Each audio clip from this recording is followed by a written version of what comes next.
बड़ी खबर कोलकाता से, पश्चिम बंगाल से। टीएमसी ने लोकसभा उम्मीदवारों का ऐलान कर दिया है। अधीर रंजन चौधरी के खिलाफ पूर्व क्रिकेटर यूसुफ पठान को टिकट दिया है टीएमसी ने। बशीरहाट की सांसद नुसरत जहां का टिकट कट गया है। अधीर रंजन चौधरी के खिलाफ टीएमसी ने उतार दिया है मैदान में यूसुफ पठान को, पूर्व क्रिकेटर यूसुफ पठान। और ममता ने बशीरहाट से नुसरत जहां का टिकट काट दिया है।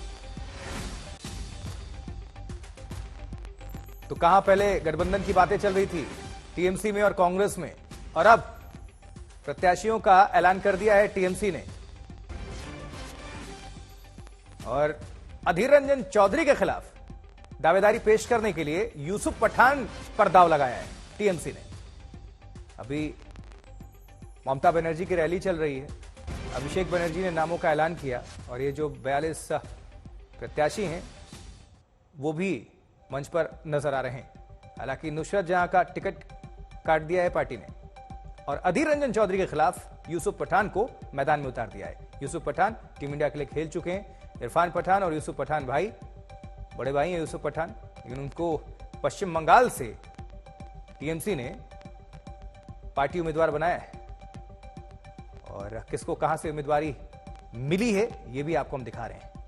लेकिन देखने वाली बात होगी कि अधीर रंजन चौधरी के खिलाफ यूसुफ पठान क्या कमाल कर पाएंगे, क्योंकि क्रिकेट अलग चीज है, राजनीति अलग चीज है। जनता एक्सेप्ट करेगी, ये देखने वाली बात होगी। चलिए कोलकाता का रुख करेंगे। अनुपम मिश्रा हमारे साथ, हमारे सहयोगी जुड़ चुके हैं।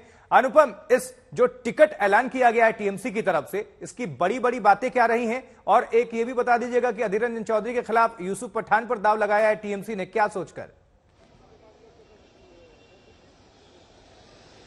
जी बिल्कुल, 42 सीटों पर जो उम्मीदवार हैं उनके नामों की घोषणा टीएमसी ने कर दी है। इनमें 2 पूर्व क्रिकेटर पर दांव लगाया गया है। एक तो यूसुफ पठान है जिनको बहरमपुर में अधीर रंजन चौधरी के खिलाफ खड़ा किया गया है। जो बहरमपुर वही बहरमपुर है जो अधीर रंजन चौधरी का गढ़ माना जाता रहा है, और वहां पर जो दांव लगाया गया है यूसुफ पठान पर। और आपको बता दूं, बहरमपुर जो सीट है वो उसमें काफी संख्या में अल्पसंख्यकों का वोट भी है। ऐसे में अब देखना होगा कि किस तरीके से अधीर रंजन चौधरी इस बार वो सीट पर बचा पाते हैं या फिर यूसुफ पठान कोई कमाल दिखाते हैं। दूसरी ओर कीर्ति आजाद, पूर्व क्रिकेटर, उन पर भी दांव लगाया है। दुर्गापुर में उनको जगह दी गई है। दुर्गापुर और आसनसोल दोनों सीटों पर 2 बाहरी लोगों को दिया गया है टिकट, कीर्ति आजाद और शत्रुघ्न सिन्हा। और जो सबसे बड़ी बात है कि 2 जो अभिनेत्रियां थी और जो संसद में काफी चर्चा का विषय भी बना था पिछले साल जब वो उनका नाम लिया गया था, कैंडिडेट बनाया गया था, मिमी चक्रवर्ती और नुसरत जहां, दोनों को इस बार ड्रॉप कर दिया गया है।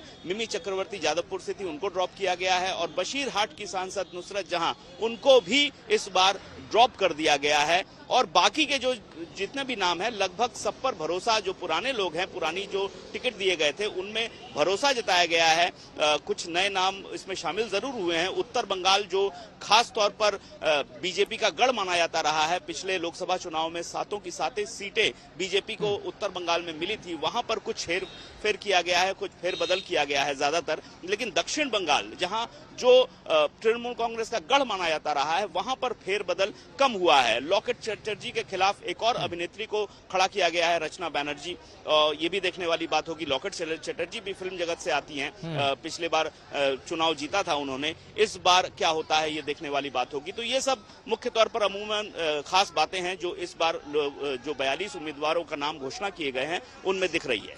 कुछ ऐसी बातें अनुपम जो आपको भी चौंकाती हो इस टिकट ऐलान के बाद? और दूसरा की थोड़ा और चर्चा कर लेते हैं, अधीर रंजन चौधरी राजनीतिक इसके मायने जरा समझाइएगा। कांग्रेस के अच्छे खाते कद वो रखते हैं, और दूसरी बात की बयानबाजी हमेशा से करते रहे टीएमसी के खिलाफ। एक वक्त ऐसा था कि गठबंधन कैसे बनाया जाए इस पर वार्ता हो रही थी, अब अधीर रंजन चौधरी को कैसे हराया जाए इस पर चर्चा हो रही है, मंथन हो रही है। इसलिए यूसुफ पठान को उनके अगेंस्ट उतार दिया गया।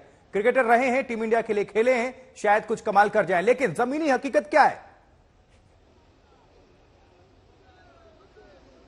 जी देखिए, लोकसभा के जो उम्मीदवारों की तालिका की घोषणा की गई है उसमें से बहुत सारे अपेक्षित नाम हैं जो हमें लग रहा था कि रिपीट किए जाएंगे। और ज्यादातर दक्षिण बंगाल का जो इलाका है, जो गढ़ माना जाता रहा है तृणमूल कांग्रेस का, वहां पर तो बहुत ज्यादा हेरफेर नहीं किया गया है। लेकिन सबसे बड़ी चौंकाने वाली बात है वो पूर्व क्रिकेटर यूसुफ पठान को अधीर रंजन चौधरी के खिलाफ खड़ा करना। अब इसमें कई बातें छिपी हुई हैं। सबसे बड़ी बात है कि कुछ महीने पहले तक जहां कांग्रेस और तृणमूल कांग्रेस एक साथ बंगाल में चुनाव लड़ने की बात कर रही थी, लेकिन उसके बाद धीरे धीरे जो खाई थी वो इतनी बढ़ती गई कि उन लोगों को अलग होना पड़ा। और इस अलग होने में सबसे बड़ी भूमिका अगर तृणमूल कांग्रेस के दृष्टिकोण से हम बात करें तो वो अधीर रंजन चौधरी की रही। आरोप लगाया गया लगातार कि अधीर रंजन चौधरी ने लगातार जिस तरह की बयानबाजी की उससे तृणमूल कांग्रेस को ये फैसला लेना पड़ा और ये गठबंधन नहीं हो पाया। ये मुख्य दारोमदार और जो बंदूक थी वो अधीर रंजन चौधरी के कंधे पर तृणमूल कांग्रेस के ओर से रखी गई। लेकिन अब जब यूसुफ पठान को खड़ा किया गया है तो एक बात साफ है कि तृणमूल कांग्रेस किसी भी हालत में अब अधीर रंजन चौधरी को जीतने नहीं देना चाहती है। मंशा पूरी तरह से साफ कर दी है, इसीलिए इतना दमदार कैंडिडेट, इतना बड़ा नाम यहां पर अधीर रंजन चौधरी के खिलाफ उतारा गया है। अब देखने वाली बात होगी क्रिकेट के जगत में जो जितना बड़ा नाम थे यूसुफ पठान, वो राजनीति जगत में उतरने के बाद, खासतौर पर बंगाल से उतरने के बाद, वो भी अधीर रंजन चौधरी के गढ़, उनके किले में उनको चुनौती देते हुए कितना सफल होते हैं। और जो रैली हो रही है, एक तरफ तो चलिए टीएमसी रैली कर रही है, वहां पर हम देख पा रहे हैं कि एक तरह से शक्ति प्रदर्शन कह लीजिए टीएमसी की तरफ से, लेकिन संदेशखाली में बीजेपी भी रैली कर रही है, काउंटर रैली। शुभेंदु अधिकारी और वहां पर सुकांता मजुमदार हम देख पा रहे हैं। क्या अभी वहां पर हालात है, क्योंकि एक तरफ टीएमसी की रैली, दूसरी तरफ बीजेपी की रैली, तो दोनों के बारे में जरा अपडेट कर दीजिए। शक्ति प्रदर्शन है दोनों की तरफ से। जी देखिए, जी बिल्कुल शक्ति प्रदर्शन है, क्योंकि ब्रिगेड परेड जो रैली होती है बंगाल के इतिहास में इसके मायने बहुत बड़े होते हैं, क्योंकि ये बहुत बड़ा ग्राउंड होता है, इसको भरना एक तरह से चुनौती होता है। तो किसी भी पार्टी के लिए सांगठनिक जो ताकत होती है वो दिखती है यहाँ पर। ऐसे में आज की रैली को काउंटर करने के लिए बीजेपी ने संदेशखाली में रैली की है, वहां पर वो अपने ताकत दिखा रही है। और लेकिन सबसे बड़ी बात है कि संडे है और आने वाले दिनों में लगातार अब रैलियां होंगी, खासतौर पर संडे को बड़ी बड़ी रैलियां होंगी। और ममता बनर्जी पूरे दारोमदार के साथ इस वक्त अब मैदान में उतर गई हैं। जो आज जो रैली हुई है, इसके बाद से अब धीरे धीरे पूरी तरह से ममता बनर्जी जो 42 सीटें हैं, पिछली बार हमें याद है जब चुनाव प्रचार में उतरी थी ममता बनर्जी तो उन्होंने कहा था कि 42 सीटों पर मैं ही उम्मीदवार हूं। इस तरह की बातें भी सामने आई थी। जब लोग विधानसभा का चुनाव हुआ था तब उन्होंने कहा था कि मैं ही पूरी की पूरी हमारे दर्शकों को जरा इस पर भी थोड़ा सा अपडेट कर दीजिए, जानकारी पहुंचाइए कि संदेशखाली का जो पूरा मामला है, प्रधानमंत्री ने भी खूब उठाया, पूरे देश में भी इसकी चर्चा हुई। अब संदेशखाली का जो ये पूरा मामला है उसका इंपैक्ट पूरे पश्चिम बंगाल के लोकसभा सीटों पर क्या पड़ता हुआ आपको नजर आ रहा है? डेंट तो पड़ा है ममता बनर्जी को, बहुत अरसे के बाद ममता बनर्जी इस मामले को लेकर काफी बैकफुट पर हैं, तो इसको बीजेपी को कितना फायदा पहुंचेगा या फिर टीएमसी को कितना नुकसान पहुंचेगा? जनता क्या कह रही है, इंपैक्ट क्या आप देखते हैं वहां पर?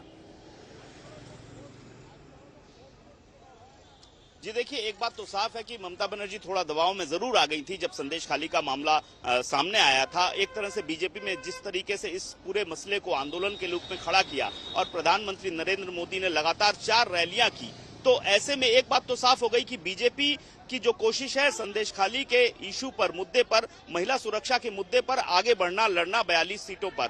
अब ममता बनर्जी इस पूरे मुद्दे पर किस तरह से आगे बढ़ती हैं, काउंटर कैसे करती हैं, वो भी देखने वाली बात होगी, क्योंकि एक क्रिटिकल एक जो फेज था उससे वो गुजर रही थी। अब यहाँ पर जिस तरीके से उम्मीदवारों के नामों की घोषणा हुई है उनमें कई महिला उम्मीदवार भी हैं यहाँ पर, और महिला सुरक्षा भी। अभी हमको याद है कि 2 दिन पहले जो नारी दिवस था उससे 1 दिन पहले ममता बनर्जी ने नारी अधिकार के लिए एक रैली की। तो एक तरह से इस बार का जो मुख्य चुनाव है बंगाल में वो महिला सुरक्षा पर लड़ा जाना है, ये तो बिल्कुल तय हो गया है। क्योंकि पिछली बार की अगर हम चुनाव में देखें तो ममता बनर्जी की जो ताकत रही है, नारी महिलाएं ताकत रही है। ठीक है, महिलाओं को लेकर रैली तो की और नारेबाजी भी की, नारा भी दिया, लेकिन वहीं पर बीजेपी की जो महिला नेता थी उनको रोक दिया संदेशखाली जाने से। अनुपम, बहुत बहुत शुक्रिया इस पूरी खबर पर दर्शकों को जानकारी पहुंचाने के लिए।